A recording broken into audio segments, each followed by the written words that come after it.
Նեն սիրելիներ, խորհուրդ ծնողներին էջն է մեր եթերում եւ այսօր խոսելու ենք ամենատարածված մանկական վարակիչ հիվանդություններից մեկի մասին, խոսքը ջրծաղկի մասին է։ Կխոսենք ինչպիսի ախտանշերով է ընթանում ջրծաղիկը, ինչպես է վարակումը կատարվում, ինչպես կարելի է կանխարգելել եւ արդյոք անհրաժեշտ է կանխարգելել թե ոչ եւ ինչպես է իհարկե բուժվում։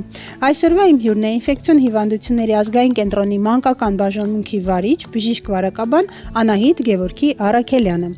Ողջույն, բժիշկ Արաքելյան, շնորհակալ եմ, որ այսօր մեզ հյուրընկալվել եք։ Եկեք նախ ամենաառաջինը սկսենք։ Իհարկե բոլորիս քաջ հայտնի է ամենատարածված հիվանդություններից մեկն է, ինչ է իրենից ներկայացնում ջրծաղիկը։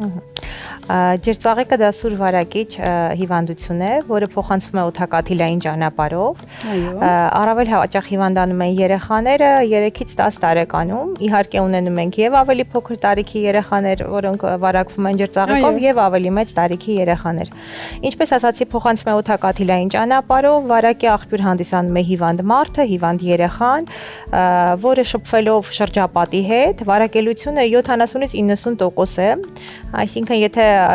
ջրծաղիկով հիվանդ երեխան շփվում է 10 երեխաների հետ, հավանաբար 7-ից 9 կարող են վարակվել։ Գրեթե անխուսափելի է։ Գրեթե անխուսափելի է, այո։ Ինչպես բոլոր հիվանդությունները, ինֆեկցիոն օդակաթիլային ճանապարհով փոխանցվող հիվանդությունները, ջրծաղիկը եւս ունի մի քանի շրջան, գաղտնի շրջան, նախանշանների շրջան, կլինիկական նշանների զարգացման եւ հետզարգացման շրջան։ Գաղտնի շրջանը 10-ից 14 օր է միջինում, բայց մինչեւ 21 օր կարող է տևել։ Եվ հետաքրքիր դեպքեր ենք ունենում, երբ ընտանիքից երեխան հիվանդացել է ջրծաղիկով, տան մյուս երեխան բազմաթիվ այդպիսի դեպքեր ենք ունենում, որ ցանավորվում են հենց 21-րդ օրը։ Հետաքրքիր է։ Այո։ Ոչ 22-րդ, հենց 21-րդ օրը։ 21 լինում են իհարկե ավելի վաղ, մինչև 10-րդ օրը դեպքեր չենք ունենում, մինչև 10-րդ օրը չի հիվանդանում, բայց 10-րդ օրից սկսված մինչև 21-րդ օրը դեռ երեխաները պահվում են հսկողության տակ։ Գաղտնի շրջանից հետո սկսվում է նախանշանների շրջանը, որը տևում է 1-2 օր, սկսվում է ընդհանուր ինֆեկցիոն հիվանդությունների բնորոշ նշաններով, բարձր ջերմություն, կատարալ երևույթներ, ախորժակի անկում, ընդհանուր թուլություն եւ աստիճանաբար սկսվում է ցանավորումը։ Ջրծաղիկի դեպքում ցանը սկզբում տեղակայվում է որովայնի շրջանում կարող է լինել, բայց պարտադիր չէ։ Եվ միանգամից չի ամբողջ մարմինը ցանավորվում։ Աստիճանաբար օրերի 3-ից 5 օրվա ընթացքում ամբողջ մարմին տարածվում է ցանը։ Ցանը սկզբում լինում է կետային բնույթի, մի քանի ժամի ընթացքում վերափոխվում է սկզբում մակուլա է լինում, հետո պապուլա, դա մի քիչ ցանի բնույթը փոխվում է, մեծանում է, եւ մի քանի ժամ հետո ծնողները հստակ արդեն նկարագրում են ջրային բշտիկներ, շատ տիպիկ ջրծաղիկին։ Եվ այդ ցանավորման ընթացքը տևում է 3-ից 5 օր եւ երբեմն երբ որ անցնում է մի քանի օր, մենք զննում ենք երեխային, լինում է պոլիմորֆ ցան, այսինքն բազմազան։ Եվ կեղևակալված էլեմենտներ ենք ունենում, եւ նոր ջրային բշտիկներ ենք ունենում։ Այո, տարբեր փուլերում է գտնվում։ Եվ ամեն նոր էլեմենտի հետ հնարավոր է ջերմության բարձրացում լինի, դա թող ծնողներին իհարկե չհաբեկի, դա հիվանդության ընթացքն է այդպեսին, եւ վախենալ պետք չէ։ 3-ից 5 օր հետո արդեն աստիճանաբար սկսում է կեղևակալվել ցանային էլեմենտները, եթե իհարկե չի բարդացել, որովհետև երբեմն այդ վեզիկուլաները, ջրային բշտիկները իրենք ինֆեկցվում են եւ բորբոքում է առաջանում, պուստուլաների են վերածվում, պուստուլան իրենց ներկայացնում է թարախային բշտիկ եւ ունենում ենք նաեւ դեպքեր, որոնք բարդանում են ցելյուլիտով, դա ենթամաշկային ճարպաբջջանքի բորբոքումն է, որը տեղակայված է լինում հենց այդ պուստուլաների տակ, շուրջ։ Եվ ունեցել ենք նաեւ դեպքեր, երբ որ անհրաժեշտություն է եղել վիրաբուժական միջամտության կտրվածքի։ Իհարկե, որպես կանոն դա հետևանք է լինում սխալ խնամքի, ես կներկայացնեմ ինչի հետևանքով, բայց այնուամենայնիվ լինում են, այդ իսկ պատճառով ծնողներին հորդորում ենք, որ զգույշ լինել նման դեպքերում պարտադիր դիմել մանկաբույժին, որպեսզի կանխարգելիչ միջոցառումները կատարվեն եւ բուժումը իհարկե։ Շատ լավ, շատ այսպես բազմազան բովանդակալից բոլոր հարցերի շուրջ պատասխանեցիք, եկեք որպեսի փուլային հարցերի շոշափենք, մի հարց ունեմ այսպես միջանկյալ, շատ դեպքերում ծնողները կարծես ուրախանում են, որ երեխան օրինակ դպրոցահասակ հիվանդանում է, կարող եք մեկնաբանել ինչքանով է դա հիմնավոր։ Եթե չեմ սխալվում, անցյալ տարվանից է արդեն Հայաստանի Հանրապետությունում իրականացվում ջրծաղիկի դեմ պատվաստումը, մինչև դա մենք չենք ունեցել, եւ այսպես թե այնպես մարդը իր կյանքի ընթացքում հասցնում է վարակվել ջրծաղիկով եւ մեծ տարիքում իհարկե շատ ավելի ծանր են տանում, քան փոքր տարիքում։ Այսինքն ոչ թե անհատական ինչ-որ սուբյեկտիվ կարծիք է։ Երբեմն մայրիկները ուզում են ընտանիքում բոլոր երեխաները միանգամից հիվանդանան, որպեսզի հետո մեծ տարիքում իհարկե ավելի բարդ է ընթացքը լինում, իսկ աղջիկների դեպքում երբեմն լինում է, որ հիվանդանում են հղիության ընթացքում, որը իհարկե ավելի վտանգավոր է լինում, այնպես որ իհարկե ավելի նախընտրելի է փոքր տարիքում հիվանդանալը։ Ջրծաղիկի դեպքում նաև ուզում եմ ասել, որ ցանային էլեմենտները լինում են գլխի մազածած քաթվածում, դա նաև շատ տիպիկ է ջրծաղիկին։ Դեմքի, գլխի, մարմնի ամբողջ մարմնի լինում է նաև գլխի մազածած քաթվածում։ Երբեմն կան հիվանդություններ, ես հետո կներկայացնեմ, որ շփոթություն է առաջացնում, ջրծաղիկեր, թե էնտերովիրուսային վարակեր, կոքսակի վարակեր, այդ դեպքերում գլխի մազածած քաթվածում մենք չենք ունենում եւ իհարկե ցանը սպეციფիկ է ավելի բժշկի համար, ավելի հեշտ է տարբերակելը, բայց ծնողները երբեմն իհարկե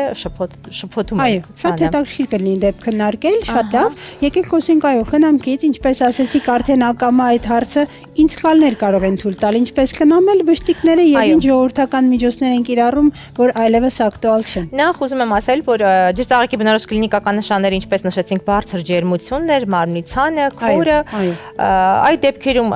սկզբնական շրջանում բուժական միջոցառումները հիմնականում լինում են սիմպտոմատիկ, այսինքն ըստ անհրաժեշտության դրանք ջերմիչեցնողներն են, առատ հեղուկներն են եւ հակաքորային պրեպարատները։ Եվ անտիբիոտիկի անհրաժեշտություն մենք չունենք։ Անտիբիոտիկը տրվում է միայն բարդացած դեպքերում, երբ որ լինում են այդ իմ նշված պուստուլաները, թարախակալված էլեմենտները, ցելյուլիտ է զարգանում կամ թոքաբորբեր են զարգանում, էնցեֆալիտ է զարգանում, դա խիստ ցուցումով է տրվում։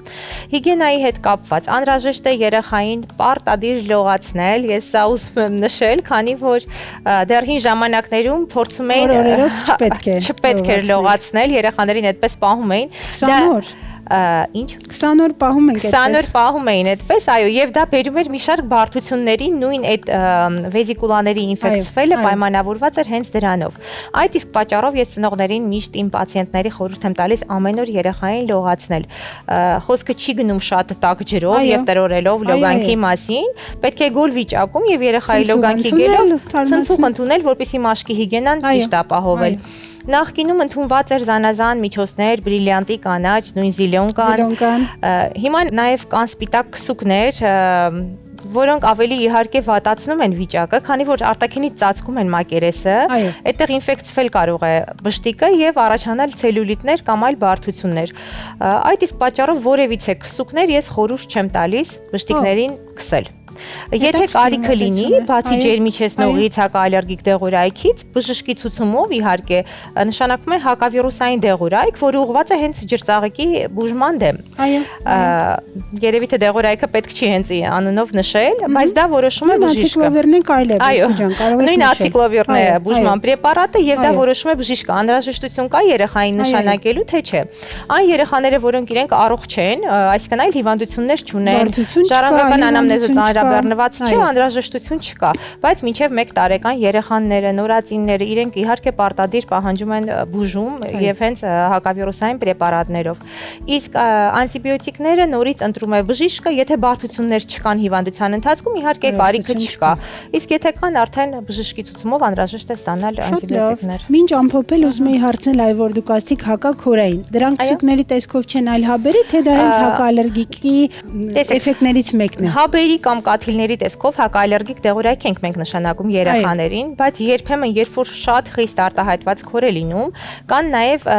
քսուկներ գելային տարբերակով, դա 1-2 օր երբեմն թույլ ենք տալիս։ Դա չի վնասում։ Իմանանք, շնորհակալ եմ, շատ հետաքրքիր, եթե վերջում կոչ ունեք խորհուրդ, խնդրեմ կարող եք։ Եվ իհարկե ուզում եմ նշել, որ բերանի խոռոչում էլ ավելացում կատարեմ։ Բերանի խոռոչը եւս ախտահարված է լինում եւ բշտիկներ են լինում եւ երեխաները սարսափելի ցավ են ունենում, երբեմն հրաժարվում են սննդից։ Այո, ցավ է պատճառում եւ այդ դեպքում իհարկե եւ բերանի մշակում է կատարվում բժշկի ցուցումով եւ սնունդը մայրիկներին խորհուրդ եմ տալիս, որ պետք է տալ սառը կամ գոլ վիճակում, քանի որ տաքը էլ ավելի կվնասի։ Շատ լավ։ Մայրիկներին էլ խորհուրդ եմ տալիս առաջին իսկ նշանների դեպքում իհարկե դիմել տեղամասային մանկաբույժին կամ իհարկե ինֆեկցիոն հիվանդությունների ազգային կենտրոն, քանի որ